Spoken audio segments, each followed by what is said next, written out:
मीठे बच्चे, तुम्हें सच्चा सच्चा वैष्णव बनना है। सच्चे वैष्णव भोजन की परहेज के साथ साथ पवित्र भी रहते हैं। प्रश्न, कौन सा अवगुण गुण में परिवर्तन हो जाए तो बेड़ा पार हो सकता है? उत्तर, सबसे बड़ा अवगुण है मोह। मोह के कारण संबंधियों की याद सताती रहती है। किसी का कोई संबंधी मरता है तो 12 मास तक उसे याद करते रहते हैं। मुंह ढक कर रोते रहेंगे, याद आती रहेगी। ऐसे ही अगर बाबा की याद सताए, दिन रात तुम बाबा को याद करो तो तुम्हारा बेड़ा पार हो जाएगा। जैसे लौकिक संबंधी को याद करते, ऐसे बाप की याद करो तो अहो सौभाग्य। ओम शांति। बाप रोज रोज बच्चों को समझाते हैं कि अपने को आत्मा समझ बाप की याद में बैठो। वो गॉडफादर भी है, ज्ञान का सागर भी है।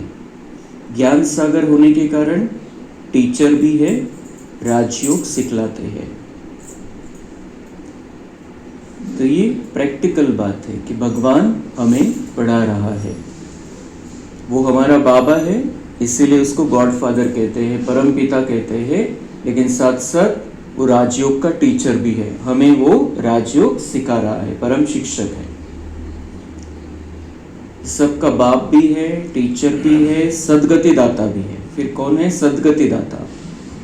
दुनिया में अनेक गुरु है, लेकिन सद्गति बाबा के सिवाय, परम सद्गुरु के सिवाय कोई दे नहीं सकता है।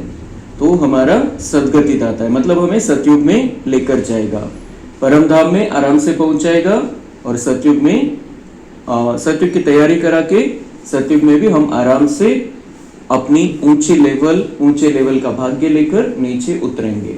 तो ऐसी सद्गति दुनिया में कोई गुरु कर नहीं सकता है। तो बाबा है, टीचर है, सद्गति दाता है, मतलब बाप, टीचर और सद्गुरु। उनको नॉलेजफुल कहा जाता है। नॉलेजफुल मतलब फुल नॉलेज है, उनमें संपूर्ण ज्ञान आहे आणि ते तो आपल्याला देत असतो।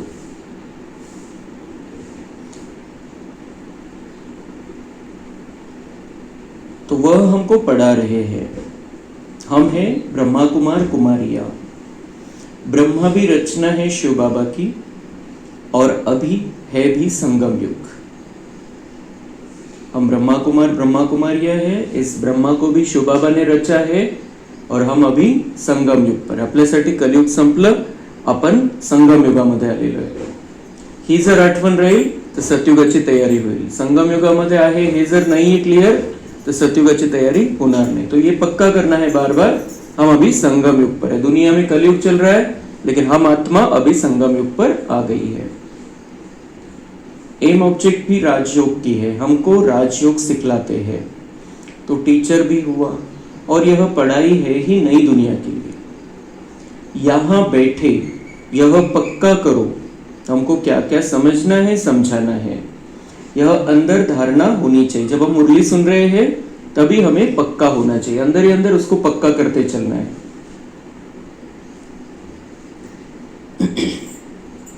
यहाँ ज्ञान में जास्ती आगे जाते हैं, उनका नाम होता है, पद भी ऊंचा होता है। तो परहेज भी बाबा बतलाते रहते हैं। तुम पूरे वैष्णव बनते हो। वैष्णव अर्थात जो वेजिटेरियन होते हैं, मांस मदिरा आदि नहीं खाते हैं, परंतु विकार में तो जाते हैं। तो बाकी वैष्णव बना तो क्या हुआ? वैष्णव कुल के कहलाते हैं, अर्थात प्याज आदि तमोगुनी चीजें नहीं खाते हैं।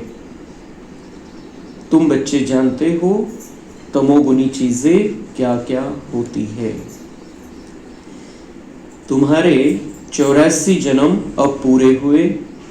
अब तमो प्रधान से सतो प्रधान बनना है। दुखधाम है अपवित्र धाम, शांति धाम और सुख धाम है पवित्र धाम। यह तो समझते हो ना, सुख धाम में रहने वाले देवताओं के आगे माथा टेकते हैं। सिद्ध होता है भारत में नई दुनिया में पवित्र आत्माएं थी, ऊंच पद वाले थे। अभी तो गाते हैं मुझ निर्गुण हारे में कोई गुण नहीं है, भी ऐसे कोई गुण नहीं है। मनुष्यों में मोह भी बहुत होता है, मरे हुए की भी याद रहती है। बुद्धि में आता है यह मेरे बच्चे हैं, पति अथवा बच्चे मरे तो उनको याद करते रहते हैं। स्त्री 12 मास तक अच्छी रीति याद करती है। तो अगर तुम ऐसी याद बाप को करो दिन रात तो बेड़ा पार हो जाए। बाप कहते हैं जैसे पति को तुम याद करती रहती हो, ऐसे मेरे को याद करो तो तुम्हारे विकर्म विनाश हो जाए। बाप युक्तियां बतलाते हैं, ऐसे ऐसे करो। बाप कहते हैं तुम बच्चे सौभाग्यशाली, 1000 सौभाग्यशाली, करोड़ भाग्यशाली, पदम अरब खरब भाग्यशाली हो। जो बच्चे अपने को सौभाग्यशाली समझते हैं वह जरूर अच्छी तरह से बाप को याद करते रहेंगे, वही गुलाब के फूल बनेंगे। यह तो नटशेल में समझाना होता है, बनना तो खुशबूदार फूल है। मुख्य है याद की बात। सन्यासियों ने योग अक्षर कह दिया है। लौकिक बाप ऐसे नहीं कहेंगे कि मुझे याद करो या पूछे कि मुझे याद करते हो। बाप बच्चे को, बच्चा बाप को याद है ही, यह तो लॉ है। यहाँ पूछना पड़ता है क्योंकि माया भुला देती है। यह हमारा बाबा है, यूं तो सबका बाप है, सर्व का सद्गति दाता, ज्ञान का सागर, नॉलेजफुल है।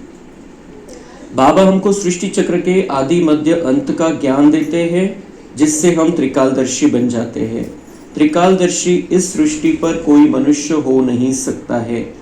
बाप कहते हैं यह लक्ष्मी नारायण भी त्रिकालदर्शी नहीं है। यह त्रिकालदर्शी बन क्या करेंगे? तुम बनते हो और बनाते हो। इन लक्ष्मी नारायण में ज्ञान होता तो परंपरा चलता, बीच में तो विनाश हो जाता है, इसलिए परंपरा तो चल न सके। तो बच्चों को इस पढ़ाई का अच्छी रीति सिमरण करना है। तुम्हारी भी ऊंच से ऊंच पढ़ाई संगम पर ही होती है। तुम याद नहीं करते हो, देह अभिमान में आ जाते हो तो माया थप्पड़ मार देती है।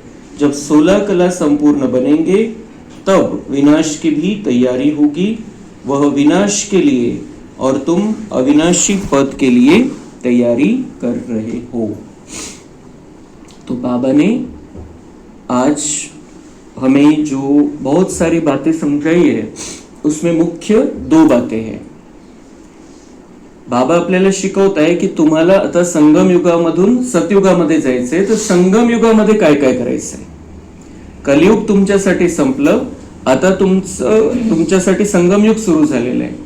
कलियुगामध्ये जी दुःख, निराशा, त्रास जे काही वातावरण बनलेलं आहे त्या वातावरणापासून स्वतःला जर अलिप्त ठेवायचं असेल तर मग काय काय करायचं। बाबांनी 2 गोष्टी सांगितल्या। एक तर मोह नष्ट करायचंय आणि दुसरं खरा वैष्णव बनायचंय। वैष्णव, दुनिया में वैष्णव अपने आप को समझने वाले बहुत सारे हैं। बाबा म्हणतात की ते काय करतात, ते शुद्ध खानपान असतं त्यांचं, की ते लसूण नाही खाणार, कांदा नाही खाणार आणि बाकीचे जे शुद्ध त्यांच्या हिशोबाने शुद्ध खानपान आहे, पण बाकी अपवित्रता आहे, विकारामध्ये जातात। तर बाबा म्हणते वैष्णव थोड़ी हुए। वैष्णव मतलब हमें विष्णु कुल में आना है। विष्णु कुल मतलब सतयुग में आना है। तो सतयुग में हम कैसे रहेंगे? सतयुग में कैसे रहेंगे? सतयुग में पवित्र दृष्टि वृत्ति रहेगी हमारी, मन से पवित्र रहेंगे, शरीर से पवित्र रहेंगे। सिर्फ शुद्ध खानपान नहीं, शुद्ध खानपान हमें यहाँ पर भी रखना है, शुद्ध भोजनच करायचं है, बिना प्याज लसूण वाला ही खाना है। ज्यांना अजून शक्य नसेल तर मनाची तयारी झाल्यानंतर, पण बाबा आपल्याला हे शिकवतो की तुम्हाला हे, कारण आतमध्ये जाऊन त्या ज्या गोष्टी आहे ते जे आपण खातो पदार्थ तमोगुणी बुद्धीला मलिन करत राहतात. आणि मग ज्या वेळेला तशी परिस्थिती येते, जी खराब परिस्थिती येते, तर त्यावेळेला आपण लवकर हलचलमध्ये येऊन जातो. इसलिए जो हम खा रहे हैं उसका मन पर, बुद्धि पर, आत्मा पर असर होता है. इसलिए बाबा समझाते परहेज करो इन चीजों का, इनको नहीं खाना है. जैसे वो वैष्णव नॉनवेज नहीं खाते हैं, तो हमें तो वो तो सवाल ही नहीं है, लेकिन बाबा हमें समझाते प्याज लहसुन भी नहीं खाना है. दूसरी गोष्ट बाबा म्हणता है कि जो किसी ने शरीर छोड़ दिया, कोई आत्मा शरीर छोड़कर जाती है. शरीर कधी सुटतं कोणाचंही इथून, ते कोणाच्याही हातामध्ये नाहीये. जब किसी का शरीर छूटता है इसका मतलब उसका यहाँ का हिसाब किताब खत्म हो गया, तब ही वो आत्मा यहां से शरीर छोड़कर जाती है. मग बाबा म्हणते कोई शरीर छोड़कर चला गया तो उसको सहयोग देना तुम्हारा पार्ट है. वो चला गया, वो आप कितने भी रोते रहेंगे वापस आ नहीं सकता है. कितना भी रोएंगे, कितना भी हल्ला मचाएंगे, कितने भी दुखी होंगे, कितने भी परेशान होंगे, वो आत्मा जो यहां से अपना हिसाब किताब समाप्त करके, पार्ट को समाप्त करके यहां से चली गई है, आ ही नहीं सकती है. मग येऊ शकत नाही तर मग रडायचं का बरं? तो इतना हिम्मत वाला और शक्तिशाली बाबा हमें बना देता है, ये समझा कर. दुनिया में भी ये बातें समझाई जाती है, लेकिन उनको उसके पीछे की क्लैरिटी पता नहीं है. अगर हम थोड़ा भी दुखी होते हैं, थोड़ा भी परेशान होते हैं, तो वो वाइब्रेशन उस आत्मा को जाते जो आगे गई है, जिसने ये शरीर छोड़ दिया, लेकिन वो अभी उसका दूसरा जन्म स्टार्ट होने वाला है. तो हम जब तक दुखी रहेंगे, जब तक परेशान रहेंगे, जब तक निराश रहेंगे, वो आत्मा तकलीफ में रहेगी उधर. कारण ती जरी इथून सोडून गेली तरी तिथल्यांशी संबंध जुळत नाही लवकर, तिथल्यांशी कनेक्शन होत नाही. मग इकडेच अटॅच असते ती ज्यांना सोडून गेलेली आहे. आणि मग आपले व्हायब्रेशन त्यांना पुढचा प्रवास चांगला करू देत नाही. त्याचा पुढचा प्रवास सुरू व्हायचा आहे, पुढचं त्याचं भाग्य बनायचं आहे, पुढे त्याचं जे जीवन आहे त्याला संपूर्ण जीवन बनवायचंय पुन्हा नव्याने. तर मग त्याला आपला सहयोग पाहिजे. तर जे गेलेले येऊ शकत नाही, भले त्यांचा पार्ट आपल्या सोबत खूप चांगला होता, त्यांचा आपल्याला खूप सहयोग होता, खूप सपोर्ट होता, खूप मदत होती, खूप प्रेम होता आपल्यावरती, पण आता ते येऊ शकत नाहीये. त्यांचा इथला पार्ट संपला नाटकामधला, त्यांना पुढच्या ठिकाणी पार्ट आहे. तर त्यावेळेला जर आपलं त्यांच्याविषयी प्रेम आहे, आपल्याला वाटतं त्यांनी आपल्यासाठी खूप काही केलेलं आहे, आपल्यासाठी त्यांची आवश्यकता होती, तर त्यांना आता पुढच्या प्रवासामध्ये आपल्याला सहयोग द्यायचा आहे. तो इसमें बाबा हमें ये सिखाते हैं कि आप अगर एक सेकंड भी दुखी होंगे तो वो वाइब्रेशन कैच करेगी वो आत्मा. आणि म्हणून आपण बघतो की ते जे लहान मुलगा जो आहे तो कधी हसतो, कधी रडतो, त्याच ऑटोमेटिक. तो ये क्यों होता है? क्योंकि वहां से जिनको छोड़कर आया है वहां के वाइब्रेशन आते रहते हैं. इसीलिए होता है, क्योंकि इधर तो कनेक्ट नहीं है, तो उसका रोने और हंसने का सवाल ही नहीं है. म्हणून बाबा आपल्याला शिकवतो जे आत्मे आपल्याला सोडून गेले, त्यांचा इथला पार्ट संपलेला आहे, तिथं पार्ट आहे दुसऱ्या ठिकाणी, तर बाबांकडून शांती घ्यायची आहे, शक्ती घ्यायची आहे, सुख घ्यायचं आणि त्यांना द्यायचंय.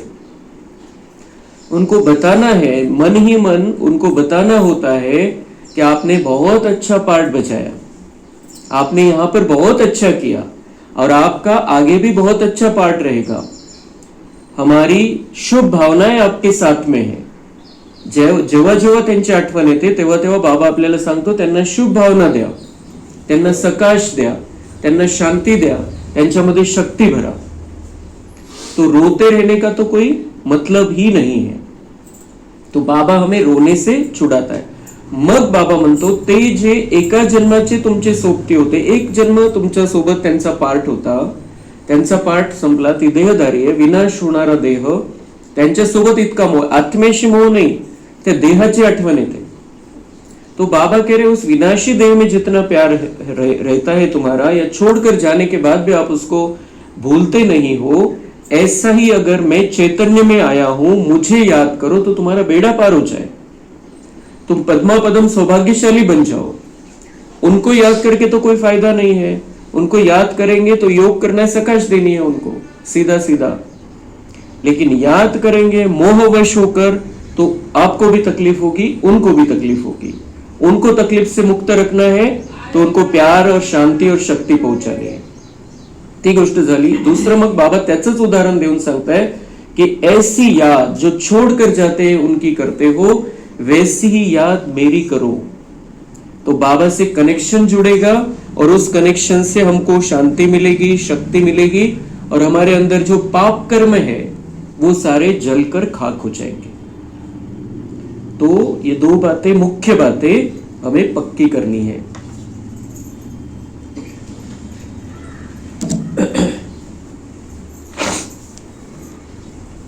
अभी बाप कहते हैं, मीठे बच्चे बहुत बहुत समझदार बनो। यहां से बाहर घर में जाने से फिर भूल नहीं जाओ। यहां तुम आते हो कमाई जमा करने। यहाँ जो कमाई हम करते हैं, यहाँ आते हैं, सेंटर पर जाते हैं या मधुबन में जाते हैं, हम कमाई जमा करने आते हैं जो साथ में चलनी है और जो अभी के जीवन में भी हमको जरूरी है। आत्ताच्या जीवनामध्ये आपल्याला शांती पाहिजे, समझदारी पाहिजे, तो वो समझ, वो शांति, वो प्यार बाबा हमें देता है और इसको हमें घर पे कंटिन्यू करना है। मुरलीपुरतं नाही किंवा बसलेले तेवढ्या वेळापुरतं नाही, तर ही समझ घेऊन आपल्याला जीवन जगायचंय।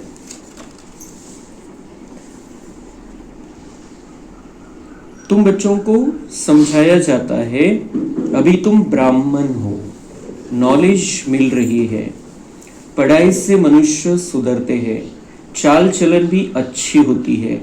अभी तुम पढ़ते हो, जो सबसे जास्ती पढ़ते और पढ़ाते हैं उनके मैनर्स भी अच्छे होते हैं।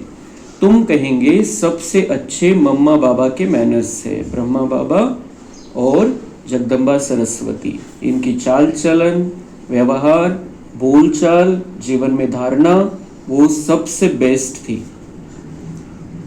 यह फिर हो गई बड़ी मम्मा, जिसमें प्रवेश कर बच्चों को रचते हैं। तो यहाँ पे हमारे रूहानी संबंध है, अलौकिक संबंध है। तो बाबा म्हणता है ये ब्रह्मा बाबा कौन हो गई? तुम्हारी बड़ी मम्मा हो गई, क्योंकि इनमें प्रवेश करके बाबा हमको जन्म देता है ज्ञान के आधार से। तो वो हमारी मम्मा है, बड़ी मम्मा और छोटी मम्मा जगदम्बा सरस्वती, जिनको बाबा ने निमित्त बनाया। माता पिता कंबाइंड है, कितनी गुप्त बातें हैं। तो माता पिता कंबाइंड है, मतलब शिव बाबा और ब्रह्मा बाबा, उनको हम बाप दादा कहते हैं, लेकिन बाबा कह रहे वो माता पिता भी है, क्योंकि इनके अंदर बाप का प्रवेश है। ये माता है हमारी। कितनी गुप्त बातें, कितनी गुप्त बातें, मतलब दुनिया वाले जानते नहीं इन बातों को। जैसे तुम पढ़ते हो वैसे मम्मा भी पढ़ती थी, उनको एडॉप्ट किया। सयानी थी तो ड्रामा अनुसार सरस्वती नाम पड़ा। मम्मा जो पढ़ती थी, सब पढ़ने वालों में समझदार थी और उन्होंने अपनी समझ दिखाई, अपना ज्ञान दिखाया, तो उनका आज तक सरस्वती के रूप में गायन पूजन होता है।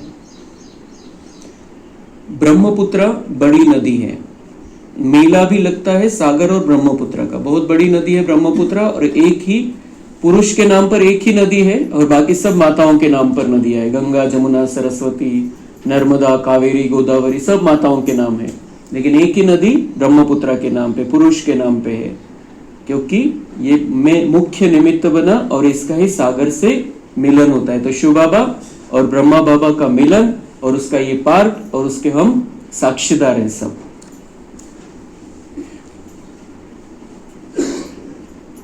तो सागर और ब्रह्मपुत्र का मेला लगता है।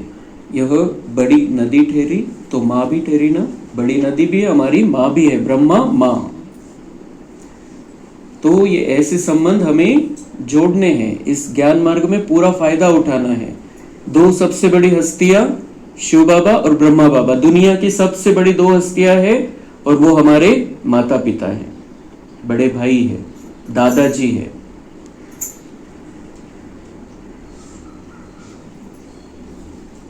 तो मीठे मीठे बच्चों को कितना ऊंच ले जाते हैं, तो वो साथ में मिलकर हमें कितना ऊंचा ले जा रहे। दुनिया की सबसे बड़ी दो हस्तियां हमारी हो गई, हम उनके हो गए, अब हमें वो ऊंचा ले जा रहे, सतयुग में राज करना सिखा रहे हैं।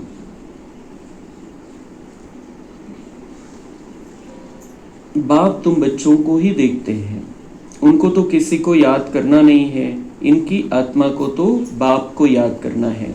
ब्रह्मा बाबा भी शिव बाबा को याद करते हैं। बाप कहते हैं हम दोनों बच्चों को देखते हैं, फिर दोनों हम बच्चों को देखते हैं, सकाश देते हैं। मुझ आत्मा को तो साक्षी हो नहीं देखना है, परंतु बाप के संग में हम भी ऐसे देखता हूँ। ब्रह्मा बाबा कह रहे हैं कि मैं बाबा के साथ में हूँ, बाबा मेरे साथ में, तो मैं भी जैसे बाबा देखता है जिस नजर से, उसी नजर से मैं सबको देखता हूँ। भले साकार में पार्ट था ब्रह्मा बाबा का शरीर में रहते हुए, लेकिन बाबा कह रहे ये मेरे साथ में शिव बाबा, तो मैं भी उसकी ही नजर से देखता हूँ। जैसा बाबा ने काल सांगितलं, तीसरी आंख से अपनी दोनों आंखों पर नजर रखनी है, क्या कर रही है, कैसा देख रही है, कैसी दृष्टि है। तो बाप के साथ रहता तो हूं ना, उनका बच्चा हूं, तो साथ में देखता हूं। मैं विश्व का मालिक बन घूमता हूं, जैसे कि मैं ही यह करता हूं। मैं दृष्टि देता हूं, देह सहित सब कुछ भूलना होता है, बाकी बच्चा और बाप जैसे एक हो जाते हैं। तो दोनों का मिक्स पार्ट है, साथ में पार्ट है। तो ब्रह्मा बाबा कह रहे मैं अभी से विश्व का मालिक बनकर घूमता हूँ, मुझे नशा है कि मैं ही विश्व का मालिक बनने वाला हूँ। बाबा भगवान, इस विश्व का मालिक, सच्चा मालिक मेरे साथ में बैठा है। तो ऐसे ही हमें भी समझना है, हमें भी पुरुषार्थ करना है कि बाबा मेरे साथ में, जैसे ब्रह्मा बाबा की भ्रुकुटी में बैठता है, वो मेरे साथ में है, हर पल मेरे साथ में रह सकता है, मुझे उसको साथ में रखना है। तो जैसे ब्रह्मा बाबा ने पुरुषार्थ किया, वैसा हमें भी ऊंचा पुरुषार्थ करना है और ऊंचा भाग्य बनाना है। तो बाप समझाते हैं खूब पुरुषार्थ करो। जैसे बाप अपकारियों पर भी उपकार करते हैं, ऐसे तुम भी फॉलो फादर करो।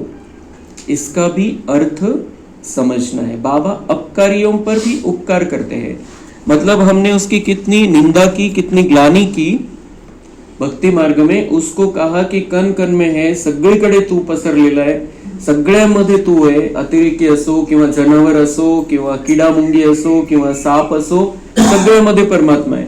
तर किती अपमान केला, किती ग्लानी केली, किती निंदा केली आपण त्याची, पर बाबा ने ते मनावर नहीं घेतलं। बाबा कहता है कि मैं अपकारियों पर भी तुमने मुझ पर अपकार किया, लेकिन मैं, मेरा ये पार्ट है कि मैं आप सब पर आकर उपकार करूं, आपको ये सच्चा रास्ता बताओ, सच्चा ज्ञान दो। तो हमें भी फॉलो फादर करना है उसके जैसा। कोई हमारी निंदा करे, अपमान करे, हमारे साथ में उसका कैसा भी गलत पार्ट हो, हमें उसको, उसके लिए अच्छी भावना ही रखनी है, उसको सकाश देते रहना है। बाप कहते हैं मुझे याद करो और किसका भी नहीं सुनो। और किसका भी नहीं सुनो मतलब एक भगवान जो, जिसका पता चल गया है, जो जानकारी मिल गई है, हमें पक्का हो गया है, तो अभी उसका कहना मतलब वो जो ज्ञान सुना रहा है वही सुनना और उस ज्ञान के आधार से अपने जीवन को चलाना है। सबके साथ पार्ट बजाने हैं, अपना संसार करना है, अपना घर संभालना है, लेकिन कैसे? बाबा जो श्रीमत देता है मुरली से, उस आधार से। कोई कुछ बोले, सुना अनसुना कर दो। मतलब कोई गलत बोल रहा है, हमारी निंदा कर रहा है, बाबा म्हणता है ऐकलं न ऐकल्यासारखं करा। एका कानाने ऐका, दुसऱ्या कानाने सोडून द्या, मध्ये त्याची प्रोसेसिंग नाही व्हायला पाहिजे, नाही तर ते आपल्याला त्रास देईल। तो सुना अनसुना कर दो। तुम मुस्कुराते रहो तो वह आप ही ठंडा हो जाएगा। तो ये मुस्कुराहट बाबा कह रहा है, हंसने के लिए नहीं कह रहा है, क्योंकि अगर कोई हमें गलत बात करता है और हम हंसने लग जाए तो उसका क्रोध और भी बढ़ जाता है। तो बाबा कह रहा है कि मुस्कुरा, मतलब अंदर से शांत हो जाओ। चेहऱ्यावरती तशी स्माइल पाहिजे जशी लक्ष्मीनारायणच्या चेहऱ्यावरती आहे। एकदम म्हणजे असं हसलं तर त्याचा राग वाढणार 1000 पट, इसलिए हंसना नहीं है। बाबा सिखाता है मुस्कुराहट, कि अंदर से आप खुश रहो, परेशान मत हो जाओ कि वो मुझे ऐसे कैसे कह रहा है। तो बाबा कह रहे आप मुस्कुराते रहो तो वह आपे ही ठंडा हो जाएगा, त्याचा राग शांत होऊन जाईल, तुमची स्थिती स्थिर राहील, तुम्ही आरेला कार्याने उत्तर देणार नाही, जशाच तसं उत्तर देणार नाही, तर किती वेळ तो बोलू शकणार आहे। जैसे गर्म पानी गैस ऑफ कर देते हैं तो ऑटोमेटिक ठंडा हो जाता है, उसको ठंडा करना नहीं पड़ता है, वो ठंडा हो जाता है। तो ऐसे ही हम उस आग में घी नहीं डालें तो फिर वो ऑटोमेटिक ही आग शांत हो जाएगी। बाबा ने कहा था, फिर और आगे बाबा क्या समझाता है, सिर्फ मुस्कुराओ नहीं, क्या कहते हैं बाबा, कोई क्रोध करे तो तुम उन पर फूल चढ़ाओ। मतलब कैसे फूल चढ़ाओ, उनको शांति दो, सकाश दो, उनको मीठी भाषा में बात करो, उनके साथ बोलो तुम अपकार करते हो, हम उपकार करते हैं। बाप बोलो भी और करके भी दिखाओ। बाप खुद कहते हैं, सारी दुनिया के मनुष्य मेरे अपकारी है, मुझे सर्वव्यापी कहकर कितनी गाली देते हैं, मैं तो सबका उपकारी हूं, तुम बच्चे भी सबका उपकार करने वाले। मतलब ये उपकार थी अपनी कलियुगा सर की लौकिक भाषा नहीं, उपकार। लेकिन बाबा हमारे लिए जो कर रहा है अभी, उसको वो उपकार वैसे नहीं समजता जैसे हम समजते। कोणासाठी काही केलं तर आपण असं समजतो की मी याच्यावरती उपकार केलेले, वैसी बाबा की सोच भी नहीं है, वैसी भावना भी नहीं है। सिर्फ बाबा ऐसे समझा रहा है कि कोई अगर आपके साथ कुछ बुरा करता है, गलत करता है, लेकिन आपको उस बात को मन पर नहीं लेना है। कोई निंदा अपमान ग्लानि करता है, उस बात को मन पर नहीं लेना है, सबके कल्याण का सोचना है। और सबका कल्याण करने की भावना होगी, हमारा कल्याण उसमें ऑटोमेटिक हो जाएगा, हमें शांति मिलेगी, हम खुश रहेंगे, हमारी शक्ति बढ़ेगी। लेकिन अगर हमने किसी ने कुछ किया और हमने मन पर लिया तो हमारी ताकत कम हो जाती है, हम अंदर ही अंदर परेशान हो जाते हैं। जब हमें गुस्सा आता है तो अंदर ही अंदर बहुत तकलीफ होती है, मतलब हम परेशान भी रहते हैं और साथ साथ वो शरीर पर भी उसका असर होता है। तशा प्रकारचे केमिकल तयार करतो मग मेंदू, आणि मग ते संपूर्ण शरीराच्या पेशींपर्यंत ते जातं। म्हणून हे दुसऱ्यावरती उपकार नाही, स्वतःवरती उपकार आहे की आपण मनावर घेत नाहीये। उसको इंग्लिश में बहुत अच्छा शब्द है, लेट गो। कुछ भी होता है, कुछ भी कोई कहता है, बोलता है, लेट गो, सोडून दे त्याला, पुढे चला तुम्ही। और उसमें भी कैसे आगे जाना है, उनको सकाश देते देते, शांति देते देते, उनमें शक्ति भरते भरते। बेचारा परवश है, विकारों के वश है, ताकत नहीं है उसमें, इसीलिए ऐसे गलत बात कर रहा है। तो मेरा काम है, मुझे उसको ताकत देनी है, शांति देनी है।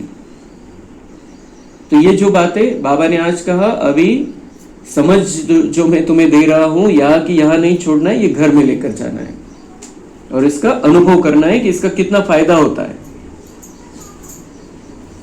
बाप खुद कहते हैं, सारी दुनिया के मनुष्य मेरे अपकारी है, मुझे सर्वव्यापी कहकर कितनी गाली देते हैं, मैं तो सबका उपकारी हूं, तुम बच्चे भी सबका उपकार करने वाले हो। तुम ख्याल करो, हम क्या थे, अभी क्या बनते हैं, विश्व के मालिक बनते हैं। ख्याल ख्वाब में भी नाही था, स्वप्नात सुद्धा नव्हतं, विचार सुद्धा नव्हता आला की आपण स्वर्गाचे मालक बनू शकतो। स्वर्ग म्हणजे हा अभ्यास, ही बाबांची मुरलीच याच्यासाठी आहे की आपल्याला स्वर्गाचं मालक बनवायचं ज्ञान आहे, त्याच्यामध्ये आपल्याला राजा बनवायचं ज्ञान आहे। राजा कसं बनायचं हे बाबा आपल्याला शिकवतो। इथं बाबा आपल्याला शिकवतो की सगळ्यांना घेऊन कसं चालायचंय, प्रजेचं रक्षण कसं करायचंय, त्यांच्याविषयी भावना कशी ठेवायची, त्यांचं कल्याण कसं करायचंय, यही सिखाता है मुरली से। और हमारा कल्याण करके हम उनका भी कल्याण करते हैं। स्व कल्याण से विश्व कल्याण करते हैं, स्व परिवर्तन से विश्व परिवर्तन करते हैं। हम हमारे अंदर जो बदलाव लाते हैं, उस आधार से हमारा राजाई का भाग्य बनता जाता है। म्हणून हे कधी आपण कितीही भक्ती केली, किती तीर्थयात्रा केल्या, किती उपास तापास केले असतील, किती कर्मकांड केले असतील, पण कधीही हे स्वप्नात नव्हतं की आपण विश्वाचा मालक बनू शकतो, स्वर्गाची राजाई आपल्या हातामध्ये येऊ शकते। आणि विषय काय, आता पक्क काय करायचं आपल्याला कि 11 साल के बाद जो स्वर्ग आने वाला है, उसमें मुझे राजाई प्राप्त करनी है। कम से कम मुझे श्री कृष्ण के घराने में रहना है, उसके आसपास रहना है, उसका साथी भी बनना है, फिर आगे चल के मुझे राजाई भी मिलेगी।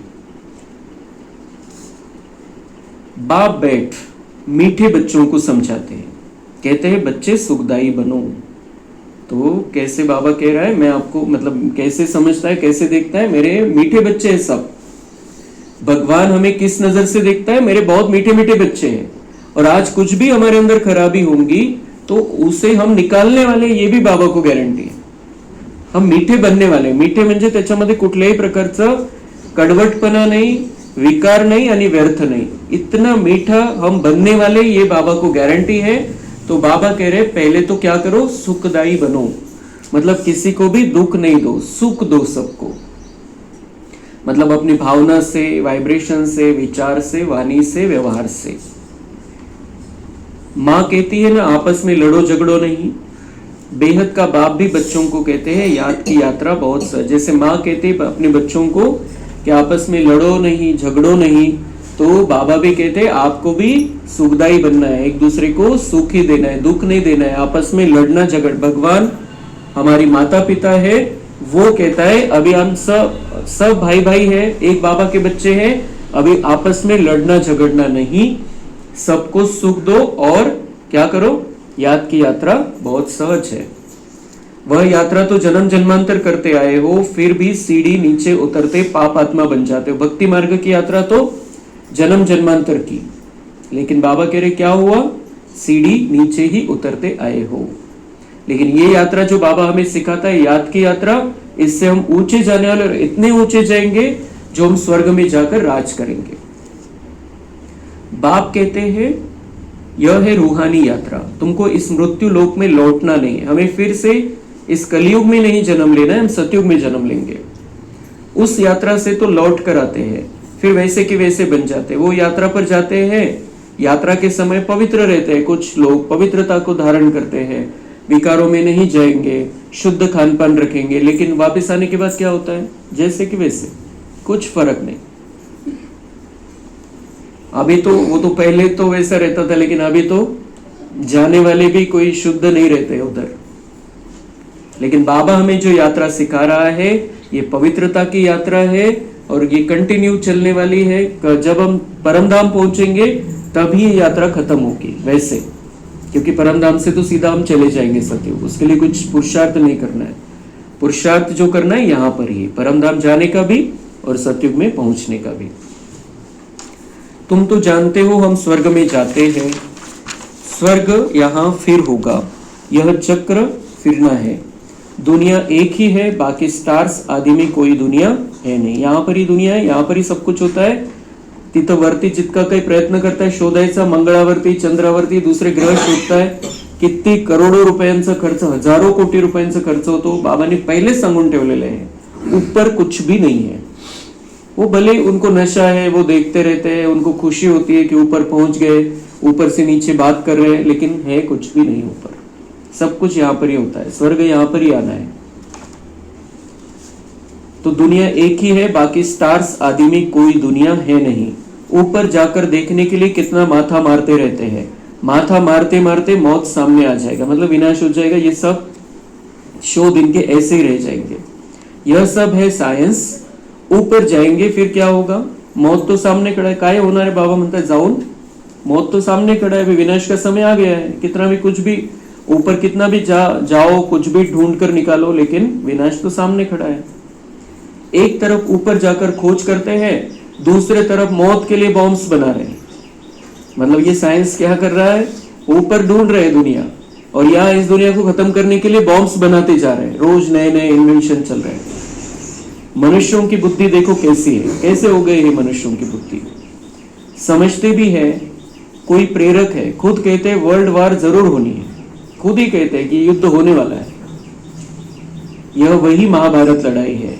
अब तुम बच्चे भी जितना पुरुषार्थ करेंगे उतना ही कल्याण के। तो ऐसे एक्चुअल में कौरव पांडव की लड़ाई नहीं हुई, ये अभी जो लड़ाई सामने है ये महाभारत की लड़ाई है। अब तुम बच्चे भी जितना पुरुषार्थ करेंगे उतना ही कल्याण करेंगे, खुद का भी कल्याण करेंगे हम और दूसरों का भी कल्याण के लिए निमित्त बनेंगे। खुदा के बच्चे तो हो ही, हम खुदा के बच्चे हैं, खुदा के बंदे। बंदे नहीं, वो बंदे कहते हैं, हम बच्चे हैं। भगवान हमारा बाप है, खुदा हमारा बाप है। भगवान अपना बच्चा बनाते हैं तो तुम भगवान भगवती बन जाते हो, उसके जैसे बन जाएंगे हम। लक्ष्मी नारायण को गॉड गॉडेज कहते हैं ना, कृष्ण को गॉड मानते हैं, राधे को इतना नहीं। सरस्वती का नाम है, राधे का नाम नहीं है। कलश फिर लक्ष्मी को दिखाते। ये सारी बातें सगळं कन्फ्युजन करून टाकलेले, माहितीच नाहीये काही। यह भी भूल कर दी है, सरस्वती के भी अनेक नाम रख दिए हैं। वह तो तुम ही हो। देवियों की भी पूजा होती है, तो आत्माओं की पूजा होती है, देवियों की पूजा होती है, जो हमारा यादगार है, हमने जो संगम युग में किया है। और आत्माओं की पूजा किस रूप में होती है? शालिग्राम के रूप में। तो बाप बच्चों को हर बात समझाते रहते हैं, तो जो समझाते हैं बाबा, उस समझ को हमें धारण करना है और प्रैक्टिकल में लाना है। अच्छा, मीठे मीठे सिकिलधे बच्चों प्रति माता पिता बाप दादा का याद, प्यार और गुड मॉर्निंग। रूहानी बाप की रूहानी बच्चों को नमस्ते। हम रूहानी बच्चों की रूहानी बाप दादा को याद, प्यार, गुड मॉर्निंग, नमस्ते, वाह बाबा वाह, शुक्रिया बाबा शुक्रिया। धारणा के लिए मुख्य सार है, जैसे बाप अपकारी पर भी उपकार करते हैं, ऐसे फॉलो फादर करना है। कोई कुछ बोले तो सुना अनसुना कर देना है, मुस्कुराते रहना है, एक बाप से सुनना है। सुखदाई बन, सबको सुख देना है, आपस में लड़ना झगड़ना नहीं है। समझदार बन, अपनी झोली अविनाशी ज्ञान रत्नों से भरपूर करनी है। वो शंकर के आगे जाके कहते हैं कि भर दो झोली, लेकिन बाबा ज्ञान रत्नों से मुरली के द्वारा हमारी झोली रोज भरता है। तो ये झोली भरनी है, और इस ती झोळी आता फाटलेली नाही ठेवायची, लिकेज नाही, आता व्यर्थच आणि विकारांचं लिकेज असेल ते झोळीतलं सगळं गळून जाईल। बाबा जो दे रहा है वो हमें अच्छी रीति से बुद्धि में धारण करके रखना है, यूज करना है समय पर। वरदान है, सागर के तले में जाकर अनुभव रूपी रत्न प्राप्त करने वाले सदा समर्थ आत्मा भव। बहुत सुंदर सुंदर वरदान बाबा हमें रोज देता है। भक्ति मार्ग में तो एक ही वरदान मांगते हैं या 2-3 वरदान मांगते हैं, पुत्रवान भव, सौभाग्यशाली भव, फिर संपत्तिवान भव। लेकिन बाबा हमें बहुत सुंदर सुंदर वरदान रोज देता है। इन वरदानों को हमें बहुत अच्छी रीति से जीवन में उतारना है। ज्याच्यासाठी बाबांनी वरदान दिलेले ते करणं आपल्यासाठी खूप सोपं असतं, फक्त त्याला आपल्याला पक्क करायचं की मला वरदान भेटलेलं आहे बाबांचं।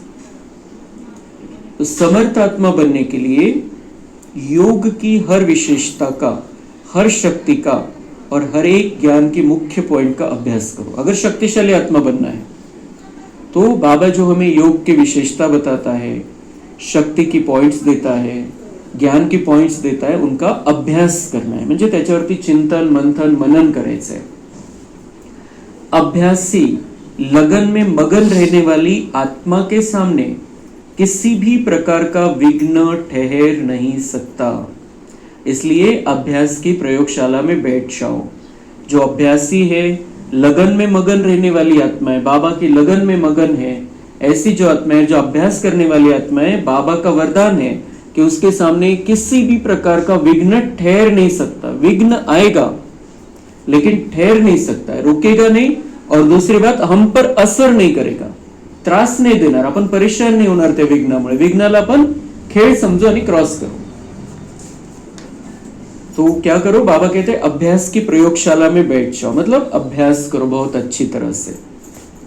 अभी तक ज्ञान के सागर, गुणों के सागर, शक्तियों के सागर में ऊपर ऊपर की लहरों में लहराते हो, लेकिन अब सागर के तले में जाओ तो अनेक प्रकार के विचित्र अनुभव के रत्न प्राप्त कर समर्थ आत्मा बन जाएंगे।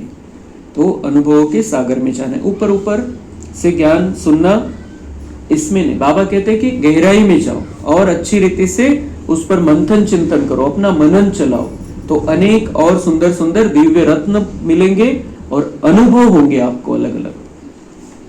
स्लोगन है, अशुद्धि ही विकार रूपी भूतों का आवाहन करती है, इसलिए संकल्पों से भी शुद्ध बनो।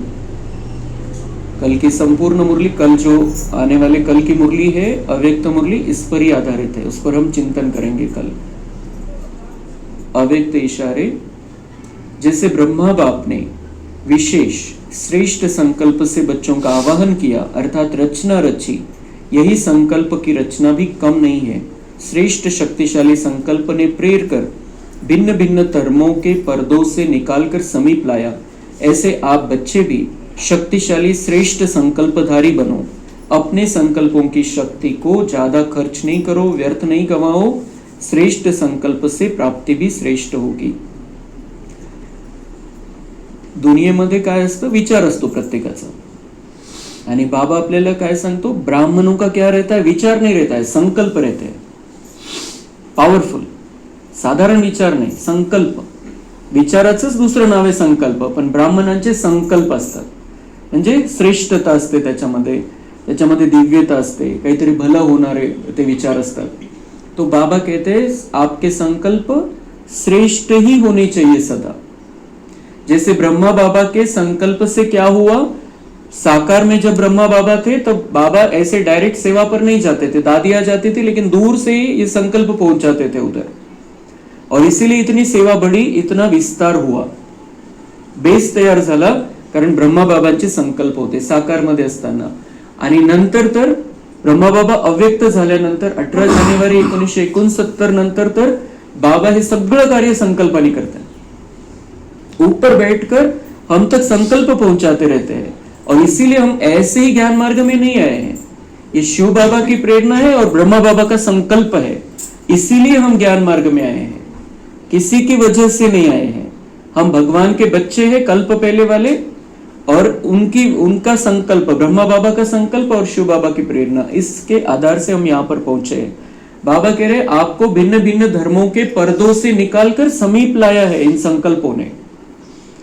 हम सिर्फ उस धर्म में अटके हुए थे, हमारा धर्म भले ही शरीर का अभी भी है और रहेगा भी, लेकिन हम अब भगवान के बच्चे बन गए।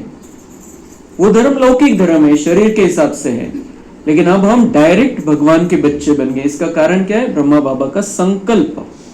तर बाबा म्हणताय तुम्ही पण ब्रह्मा बाबाचे बच्चे पण आहे, तुमचा तो मोठा भाऊ आहे, आदर्श विद्यार्थी आहे, तर त्याचे जसे श्रेष्ठ संकल्प होते आणि आहेत तसे तुमचे पण संकल्प चांगले पाहिजे, स्वतःच्या कल्याणासाठी पण आणि सर्वांच्या कल्याणासाठी। अच्छा, ओम शांती।